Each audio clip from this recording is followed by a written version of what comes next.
Falando de reconstrução, o Senhor me trouxe essa palavra durante a semana sobre reconstruir a reconciliação, trazer pessoas à reconciliação com Jesus. Esse texto de 2 Coríntios 5 me chamou tanto a atenção essa semana que eu não aguentei. Eu falei, eu vou compartilhar isso, compartilhei com o Juan. E quando a gente começa a falar sobre reconstrução, eu preciso receber a planta dessa construção direto do céu. Ele é o meu arquiteto. Não sei quem sabe, a gente comprou um apartamento na planta e já tem anos que a gente já está esperando esse apartamento ficar pronto. Nós temos um arquiteto, depois eu recomendo ele é um casal incrível aqui do hangar. Mas eles fizeram lá uma planta linda. E toda vez que eu olho para o apartamento que não ficou pronto ainda, eu tenho que voltar para a planta e falar, vai ficar lindo, vai ficar lindo. Toda vez que eu olho e vejo que as coisas ainda não estão prontas, que ainda tem coisa fora do lugar, que não ficou pronta, eu volto para a planta, porque os arquitetos fizeram um plano. E toda vez que eu não estou entendendo o que está acontecendo na minha vida, eu preciso ir para o meu arquiteto e falar, Jesus, o que é que você está fazendo? Eu preciso, me dar o seu ponto de vista, me ajuda a ver o que você está fazendo, porque eu quero ser colaboradora do que você está fazendo. Eu não quero inventar alguma coisa da minha cabeça ou ficar remando contra a maré. Eu quero ouvir o que você está fazendo e colaborar, trabalhar junto com o que o Senhor está fazendo. E esse é o nosso chamado para sermos reconstrutores. E hoje da reconciliação. O que é reconciliar? O dicionário diz que reconciliar é trazer duas partes de volta em concílio, em paz. É entender, trazer de novo, fazer as pazes, trazer a harmonia. E essa reconstrução, quando a gente fala do Senhor,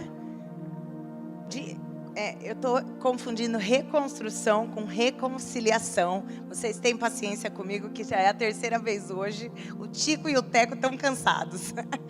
Mas a reconciliação é trazer de volta um concílio, fazer as pazes. Quando duas pessoas estão à parte ou estão em inimizade, reconciliar é trazer paz, é trazer a amizade novamente. Quando essa palavra é usada no Novo Testamento, isso tem esse significado. E o maior significado dessa reconciliação é que Jesus faz todo o esforço e Ele troca a posição dele, que estava ali no céu, santo, justo, maravilhoso. E Ele troca a justiça dele para o nosso resgate. Esse foi o passo que Jesus deu para essa reconciliação. Todos nós estávamos distantes de Deus. Todos nós estávamos separados de Deus. Pela nossa justiça própria, não tinha como a gente se achegar ao Senhor. A palavra diz que meus atos de justiça diante de Deus são como trapos sujos. É como um pano sujo. Você já limpou um lugar bem sujo, que o pano saiu bem sujo, que não tinha mais jeito. Eu já joguei pano fora, porque não tinha mais jeito. Aquilo não tinha mais como limpar. A Bíblia diz que o meu ato de justiça perante a santidade do Senhor tem esse semblante. Então nada que eu pudesse fazer ia me aproximar de volta ao Senhor. Então Ele deu o primeiro passo. Ele deu o passo que foi de uma vez por todas suficiente para me reconciliar com Ele, para nos reconciliar de volta ao Pai, ao nosso Deus. E a esse ato trouxe a reconciliação do mundo de volta ao Senhor. Efésios 2, a gente vai ler o versículo 1, depois o finalzinho do 3 até o 5. Diz assim: vocês estavam mortos em suas transgressões e pecados. Quando a gente está longe de Deus, a gente não está apenas, eu estou triste, eu estou mal, eu estou distante de Deus, eu estou... Não, a gente está morto. A Bíblia é bem clara. A gente está distante de Deus, a gente está morto em nossos pecados, em nossos erros. Adão e Eva foram colocados em perfeita harmonia com o Senhor. A escolha errada, a escolha pela desobediência, os distanciaram do Senhor. colocou um bloqueio e um empecilho a toda a humanidade. Nos separou do Senhor. E não foi apenas eles, todos nós erramos e pecamos. Romanos 3:23 diz que todos pecaram e estão destituídos, estão distantes, estão separados da glória de Deus. Eu e você erramos e pecamos e por isso estamos distantes. E a continuação de Efésios, do 3 ao 5, vai dizer: éramos por natureza merecedores da ira. O nosso erro e o nosso pecado nos deixava merecedores de ira e de condenação. Todavia Deus, que é rico em misericórdia, pelo grande amor com que nos amou, deu-nos vida com Cristo, quando ainda estávamos mortos em transgressões. Pela graça, vocês são salvos. Pela graça, nós somos salvos, pelo grande amor com que Ele nos amou. Quando a gente fala de reconciliação de volta com Deus, ou quando a gente fala de reconciliação com as pessoas, eu não sei se tem alguém que você já teve alguma desavença, algum problema, e você consegue lembrar dessa pessoa já com uma tristeza ou uma raiva. Quando a gente fala de reconciliar, talvez tem alguma pessoa aí no seu coração que isso te traz uma memória ruim. Às vezes já muda até o semblante, quando você começa a lembrar, já dá um... E muitos de nós tínhamos essa coisa de distante de Deus. Porque o nosso pecado bate à nossa porta. A culpa, o inimigo ele é tão sujo que ele quer expor a nossa culpa diante de nós, para que a gente não tenha coragem nem mais de se achegar ao Senhor. Eu conto uma história, hoje eu não contei nenhuma vez, mas como vocês são os últimos e eu não tenho hora para terminar, eu vou contar a história aqui para vocês, tá bom? Vocês querem? Eu conto a história do canguru. Quem já me ouviu falar já viu essa história, mas ela é muito boa, então eu vou contar de novo. Eu tinha uns 9 anos, a gente morava na Califórnia, e a gente estava numa venda de garagem, e eu tinha lá meus $5, que era a minha mesada, e eu queria investir a minha mesada em um ursinho bonitinho de pelúcia que eu achei naquela venda de garagem. E aí eu agarrei aquele ursinho de pelúcia e estou andando pela venda de garagem lá, feliz da vida. Aquele ursinho era os exatos $5 que eu tinha, e eu estava muito feliz com aquela minha compra.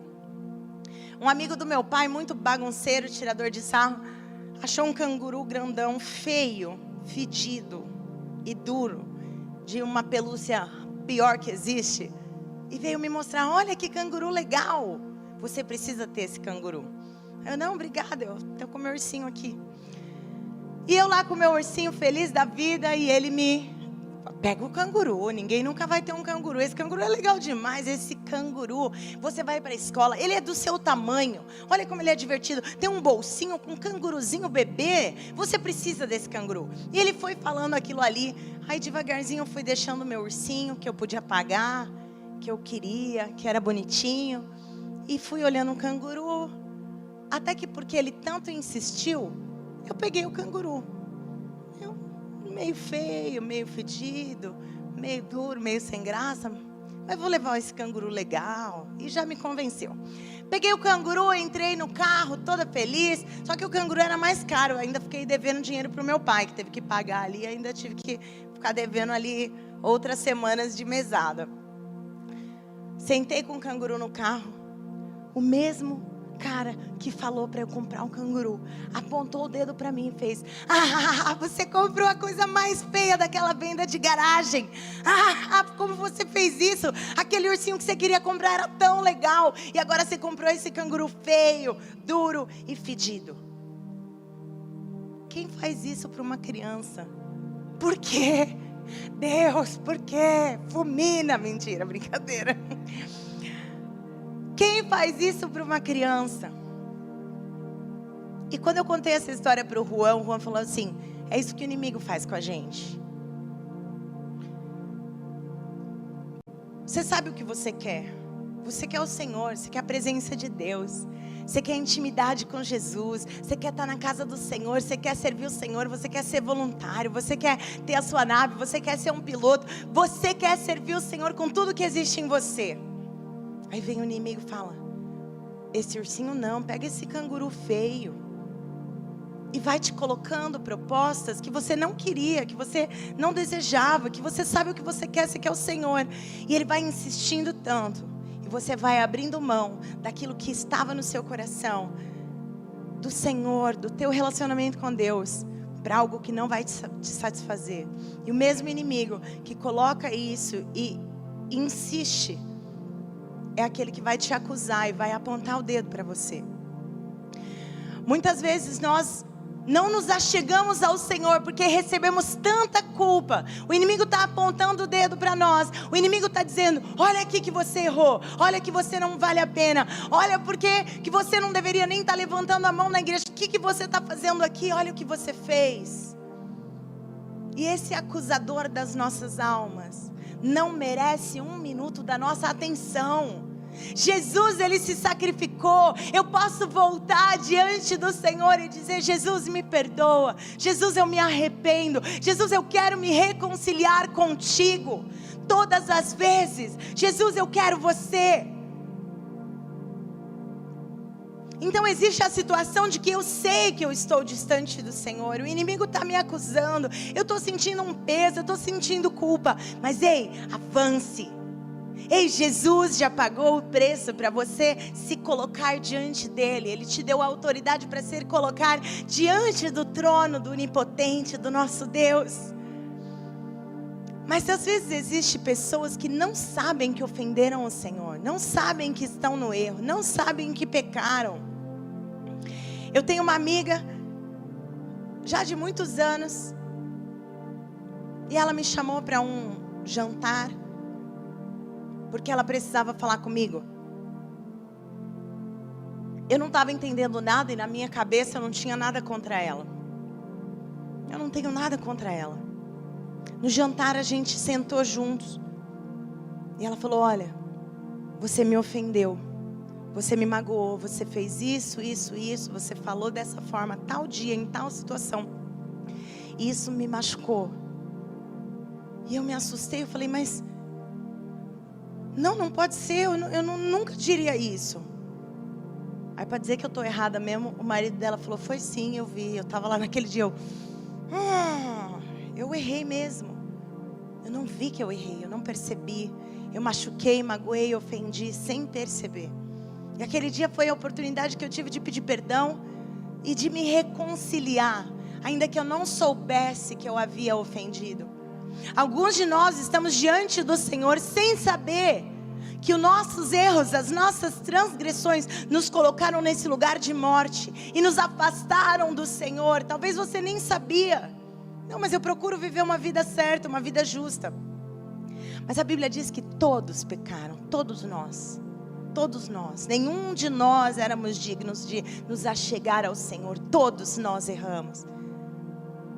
Consciente ou inconscientemente, todos nós precisamos da reconciliação. E Jesus trouxe, pelo grande amor com que Ele nos amou, Ele nos reconciliou de volta ao Senhor, ao Pai. Ele trouxe, Ele fez esse sacrifício. Colossenses 1, 19 e 20 diz que foi do agrado de Deus que nele habitasse toda a plenitude e por intermédio dele reconciliasse consigo todas as coisas, tanto na terra como as que estão nos céus, estabelecendo a paz com Deus pelo sangue de Jesus. Foi do agrado de Deus nos reconciliar com Ele, nos trazer de volta a Ele. Foi do agrado dEle trazer-nos de volta. Ele não queria de forma alguma nos manter separados. Ele pagou o preço, Ele deu o primeiro passo, Ele pagou o preço mais alto para nos ter de volta, para nos ter como filho. Todo aquele que o receber terá o poder, receberá o poder de ser feito filhos de Deus. João 1,12. Nós recebemos essa autoridade de nos tornar filhos, filhos amados, filhos queridos. 1 João 2,2, ele vai dizer assim: Ele é a propiciação pelos nossos pecados, e não somente pelos nossos, mas também pelo de todo o mundo. Não somente pelos nossos, mas pelo de todo mundo. E aí eu vou entrar no meu segundo ponto. Primeiro ponto, Ele nos reconciliou de volta com Ele. Se eu era consciente dos meus erros ou se eu não era, eu precisava de reconciliação. Meu ponto número 2, Ele me fez reconstrutor desta mensagem de reconciliação. Ele me confiou em mim a mensagem da reconciliação. E a gente vai lembrar de Pedro. Pedro era um dos discípulos de Jesus, o mais saidinho, mais ousado, mais falante, o mais solto. Ele errava mais porque ele falava mais. É igual eu erro bastante porque eu falo bastante. Aí Juan fala, amor, por que você falou aquilo? Aí eu... Mas é isso, daí ele me corrige, né? Obrigada, amor, obrigada. Mas Pedro era esse aí, ele era o falante. Falou tanto que falou errado e negou Jesus. Negou Jesus uma vez, 2 vezes, 3 vezes. Mas Jesus se achega a Pedro e pergunta, ei Pedro, você me ama? Pedro fala, eu te amo, Jesus. Então apacenta as minhas ovelhas. Como que, depois que Pedro negou 3 vezes, Jesus ainda confia nele para dizer, apacenta minhas ovelhas? A mesma coisa, alguém errar comigo 1 vez, 2 vezes, 3 vezes, e eu falar assim, cuida dos meus filhos. Não. Mas Jesus, ele é esse misericordioso, ele é esse Jesus bom. E ele pergunta de novo, Pedro, você me ama? Apacenta minhas ovelhas. Pedro, você me ama? Pedro fala, tu sabes, Senhor, tu sabes de todas as coisas e sabes que eu te amo. Pedro, esse que havia negado Jesus, Jesus ressuscita, tem essa conversa com ele, Jesus ascende aos céus, e agora Pedro se torna um ministro de reconciliação. Pedro não apenas se reconcilia com Jesus, mas agora ele se torna esse ministro que leva milhares de pessoas a Jesus. No dia do Pentecoste ele começa a falar, e o que colocou ele em problemas agora é usado para que ele se... O problema dele que era ele ser falante, isso levou ele a problemas. Na verdade era um dom e um talento que o Senhor usou para a glória dele. Às vezes os nossos dons e talentos mal utilizados nos colocam em enrascada. Mas do mesmo jeito que eu falo bastante, e isso já me colocou em enrascadas, eu falo bastante, esse é o meu dom e talento, por isso eu estou aqui falando com vocês hoje. Então a gente precisa parar de ver as coisas do ponto de vista humano. Pedro, ele com a voz dele, com a oratória dele, levou milhares de pessoas naquele dia de volta ao Senhor, a reconciliação. Paulo, esse homem que ele era forte, ele era incisivo, ele queria acusar as pessoas que estavam seguindo Jesus, ele tinha cartas para colocá-las à prisão, o anseio dele é que elas fossem mortas para que essa mensagem se acabasse. Paulo se encontra com Jesus e após esse encontro, ele se torna um ministro de reconciliação. Paulo escreve esse texto de 2 Coríntios e chama eu e você para nos tornar ministro da reconciliação. Vamos ler esse texto juntos. Está em 2 Coríntios 5, do 14 em diante. Pois o amor de Cristo nos constrange. O amor de Cristo nos constrange. Porque estamos convencidos de que um morreu por todos. Logo, todos morreram. E ele morreu por todos, para que aqueles que viviam já não vivam mais por si mesmos, mas para aquele que por eles morreu e ressuscitou.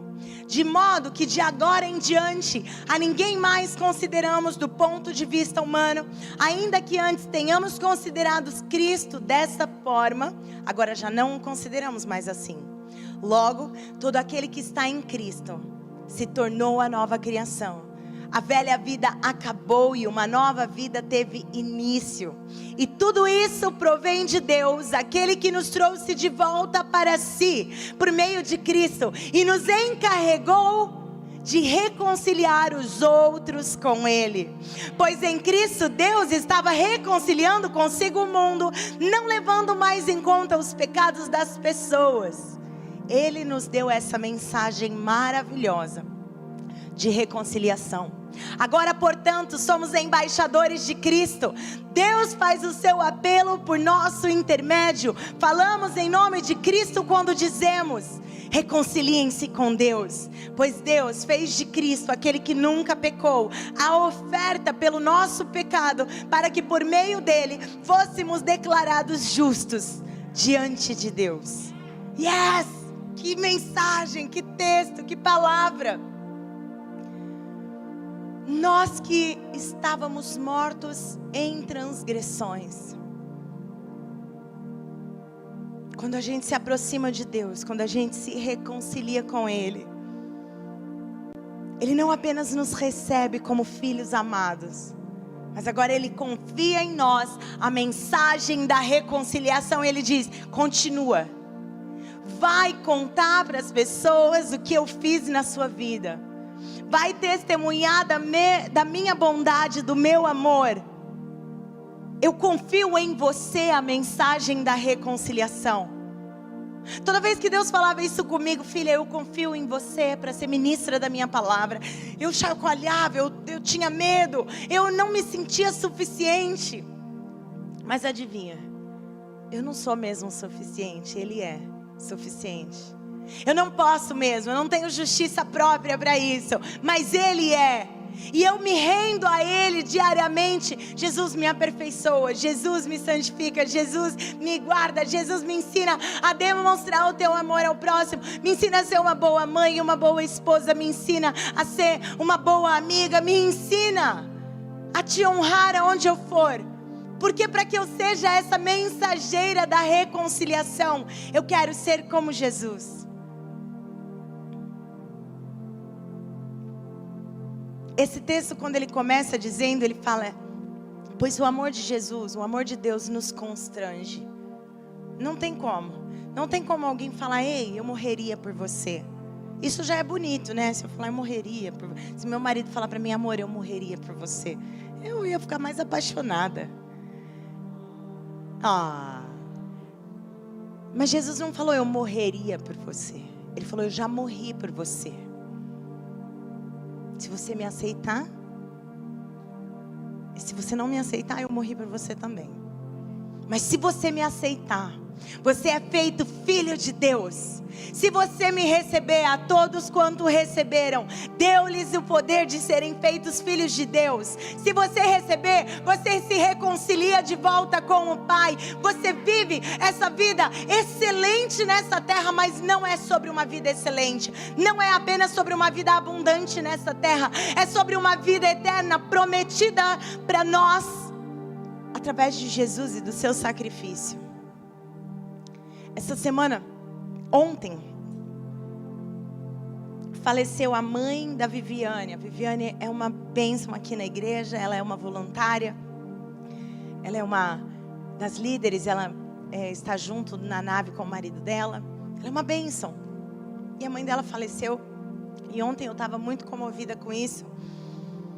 E quando eu fiquei sabendo, eu procurei já mandar mensagem para ela. E eu vi que no Facebook dela ela postou.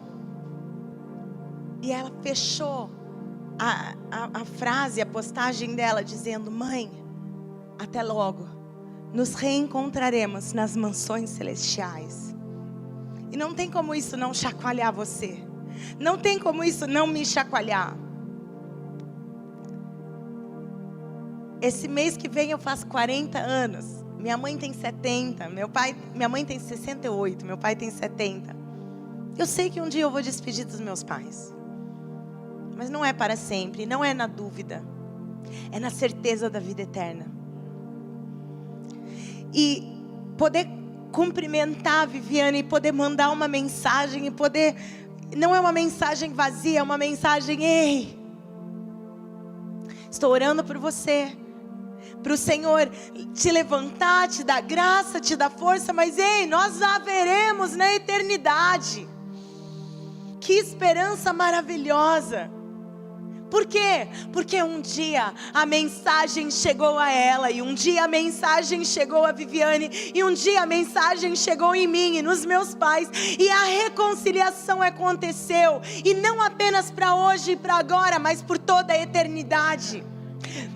Nós não vivemos por esses dias poucos nessa terra, nós vivemos pela eternidade. O que nós estamos fazendo aqui, se fosse contabilizar na nossa vida, era o quê? Trabalhar para pagar boleto, trabalhar para comprar uma casa nova ou um carro? Não, estamos aqui porque os nossos dons e talentos serão usados para a glória de Deus. Estamos aqui para anunciar a mensagem poderosa do Evangelho. Estamos aqui para que eu e você, mesmo crescendo, mesmo com carro e casa, mas que a nossa vida viva no propósito de reconciliação com Deus. Não apenas feliz porque eu fui reconciliada ao Senhor e eu tenho a esperança da vida eterna, mas feliz porque eu posso levar outras pessoas ao meu Jesus. Eu posso levar outras pessoas de volta à paz com Deus. E dizer: ei, a nossa esperança não é apenas aqui para essa terra. Eu não tenho dúvida da eternidade. Eu não tenho medo da morte. Eu posso estar firmada em Jesus, no amor que Ele tem, pelo grande amor com que Ele me amou. Ele me tirou da morte, do império das trevas, e me transportou para o império do seu Filho amado.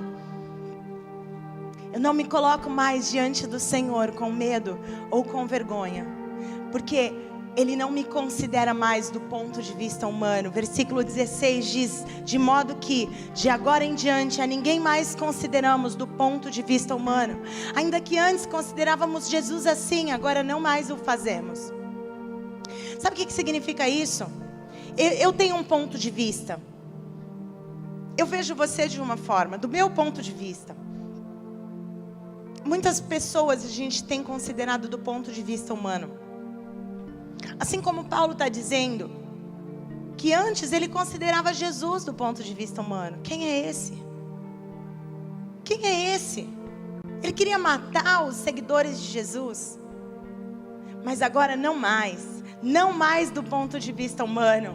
Não mais. Eu considero as pessoas do ponto de vista do céu. Não sou eu que estou dizendo, é a Bíblia. A Bíblia diz que existe um ponto de vista humano, e eu não posso considerar as pessoas dessa forma. Eu preciso ver como Jesus vê. Eu preciso ver as pessoas, ver as situações, ver a minha família como Jesus está vendo.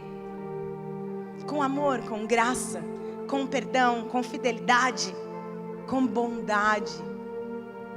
A ninguém mais consideramos do ponto de vista humano. Ao contrário, eu descobri o meu propósito de vida.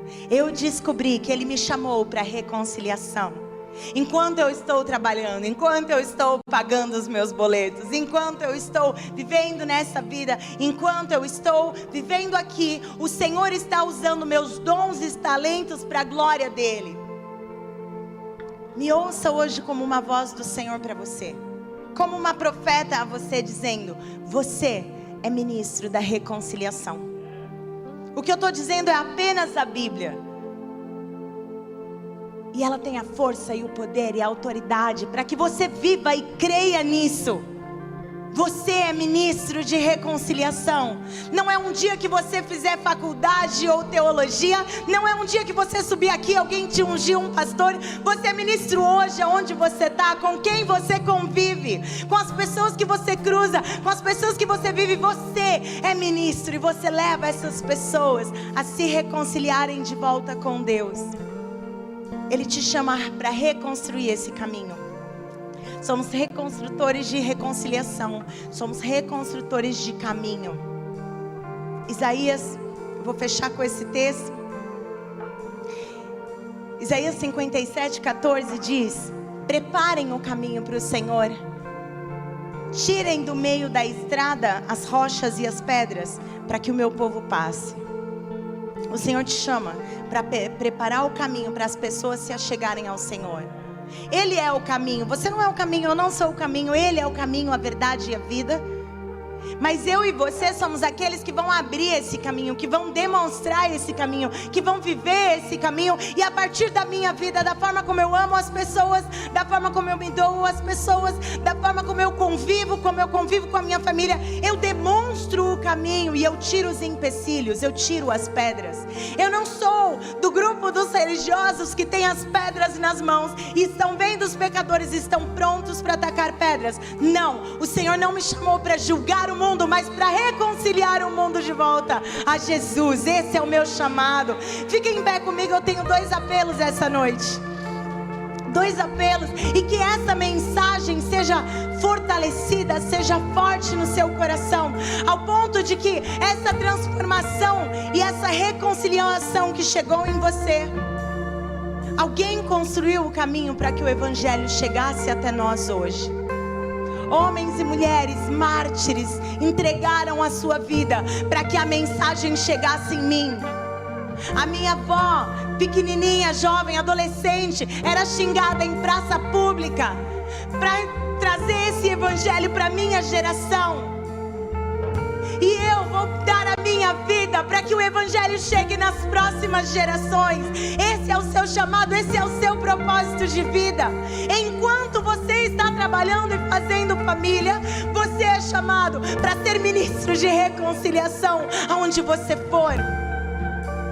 O Evangelho chegou até nós e nós somos ministros, nós somos confiados por Jesus para carregar essa mensagem e levar reconciliação além. Eu e você somos reconstrutores de reconciliação. Tiramos as pedras dos caminhos e levamos as pessoas de volta ao Senhor. Então o primeiro apelo é esse. Se hoje você descobriu que você não estava em paz com o Senhor, se hoje o seu erro batia tanto na sua porta, se hoje a culpa te pesava tanto, a mensagem da reconciliação é essa: Jesus pagou o preço, Jesus pagou por tudo. Ele levou sobre si a nossa condenação. Pelas suas pisaduras nós somos sarados, curados, salvos, libertos e recebemos vida eterna. Ele rasgou todo o escrito de dívida que o inimigo tinha contra nós para nos dar vida. E a única coisa que Ele pede de você é o seu sim. É o seu sim, Jesus, eu quero a reconciliação. Eu quero ser reconciliada de volta com Deus através de Jesus. Então se esse é você, eu vou contar até 3. Eu quero que você que está dizendo: ei, eu quero me reconciliar hoje com o Senhor, você levante a sua mão no 3. 1, 2, 3. Eu quero me entregar a Jesus. Yes, eu me reconcilio hoje com Ele. Eu digo meu sim para você, Jesus. Yes, receba, eu vou orar por você. Jesus, obrigado por cada vida. Obrigada, Jesus, porque entendemos o seu evangelho e nos entregamos a Ti. Obrigada porque você se entregou, tomou os nossos erros e o nosso pecado e nos salvou, não apenas para uma vida abundante aqui, mas para uma vida eterna. O meu segundo apelo é para você que entendeu que você é ministro do Senhor, que você reconstrói reconciliação da humanidade de volta com Deus. Você entendeu que você foi confiado a mensagem do Evangelho e você é responsável para levar além, para levar a mais pessoas, para reconciliar o mundo de volta ao Senhor. E se esse é você, e você vai dar o seu sim, sim, Jesus, eu sou ministro do Teu Evangelho, eu sou ministro de reconciliação, eu vou reconstruir a reconciliação. Então se esse é você, você levanta a mão comigo e vamos nos dizer: sim, Jesus, eu quero ser ministro, eu quero reconciliar pessoas a Ti, eu